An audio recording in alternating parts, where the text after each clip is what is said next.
ചെയ്യപ്പെട്ട അജിത്ത് എന്ന് പറയുന്ന RSS ചാരൻ പിണറായിക്ക് വേണ്ടി നടത്തിയ നാടകമായിരുന്നു ശരിക്കും പറഞ്ഞാൽ ഈ പറയുന്ന എലത്തൂർ ട്രെയിൻ എന്ന് പറയുന്നത്.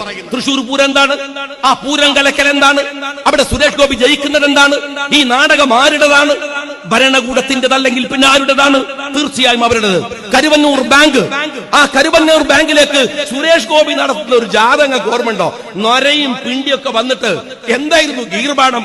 കരുവന്നൂർ ബാങ്ക് അപ്പടി തിന്നാളി എന്നുള്ള നിലക്കാ പോയത്. ആ സുരേഷ് ഗോപി കേന്ദ്രമന്ത്രിയല്ലേ? ഇപ്പൊ കേന്ദ്രമന്ത്രിയല്ലേ? എവിടെ നിങ്ങളുടെ ഈ കരുവന്നൂർ ബാങ്ക്? കോംപ്രമൈസ് ആയി നിങ്ങൾ ഈ പറയുന്ന ഡീപ് സ്റ്റേറ്റ് പ്രോജക്ടിന്റെ ഭാഗമായി കൊടകര ഹവാല കേസ്, കേരളം കണ്ട ഏറ്റവും വലിയ ഹവാല.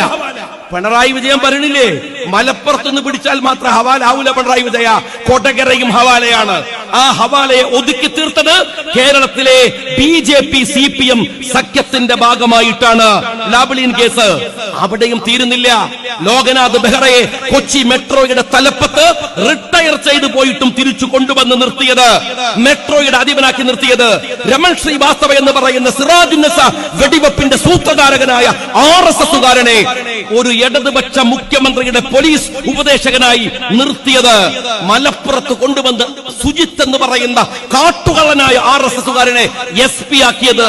അജിത്തിനെ ഇപ്പോഴും DGP ആക്കാൻ വേണ്ടി ശുപാർശ ചെയ്യുന്നത്. ഇതൊക്കെയും ഞാൻ പറയട്ടെ, നിങ്ങൾ ചെയ്തു വച്ച ഈ പറയുന്ന കൂട്ടായ്മയുടെ ഭാഗമായിട്ടാണ്. തീരുന്നില്ല. ഹരിയാന തെരഞ്ഞെടുപ്പിനെ മുന്നിൽ വെച്ചുകൊണ്ട് ഡൽഹിയിൽ പോയി പിണറായി വിജയൻ ഹിന്ദു പത്രത്തിന് അഭിമുഖം കൊടുത്തത് ഇത് ചെറിയ കാര്യമല്ല. കർണാടക തെരഞ്ഞെടുപ്പ് അട്ടിമറിക്കാൻ എലത്തൂരിലേക്ക് ട്രെയിൻ ദീപപ്പുണ്ടാക്കിയതുപോലെ ഹരിയാന തെരഞ്ഞെടുപ്പിനെ അട്ടിമറിക്കാൻ വേണ്ടി മാത്രം പിണറായി വിജയൻ ഹിന്ദുവിന് കൊടുത്ത, കേരളത്തിലെ മുസ്ലിങ്ങളെയും കേരളീയ സമൂഹത്തെയും അപമാനിക്കുന്ന സ്റ്റേറ്റ്മെന്റ് അവിടെ ഉണ്ടാക്കിയത് ഞാൻ ഈ പറയുന്ന ഡീപ് സ്റ്റേറ്റ് പ്രോജക്ടിന്റെ ഭാഗമായിട്ടാണ്. തീരുന്നില്ല. പാലക്കാട് ജയിച്ചു വരുമ്പോൾ, UDF ജയിച്ചു വരുമ്പോൾ നിങ്ങൾ വെറുതെ വായിച്ചു നോക്കൂ. BJPയുടെയും CPMന്റെയും തെരഞ്ഞെടുപ്പ് അവകാശവാദം വായിച്ചാൽ രണ്ടും എന്തേ പറയുന്നത്? ജമാഅത്തെ ഇസ്ലാമിയാണ് പാലക്കാട് ജയിപ്പിച്ചത്. 2000 വോട്ട് തികച്ചെടുക്കാനില്ലാത്ത ജമാഅത്തെ ഇസ്ലാമിയാണ് പാലക്കാട്ടെ ജയത്തിന്റെ പിറകിലെന്ന് ഒരുപോലെ പറയുന്നത്.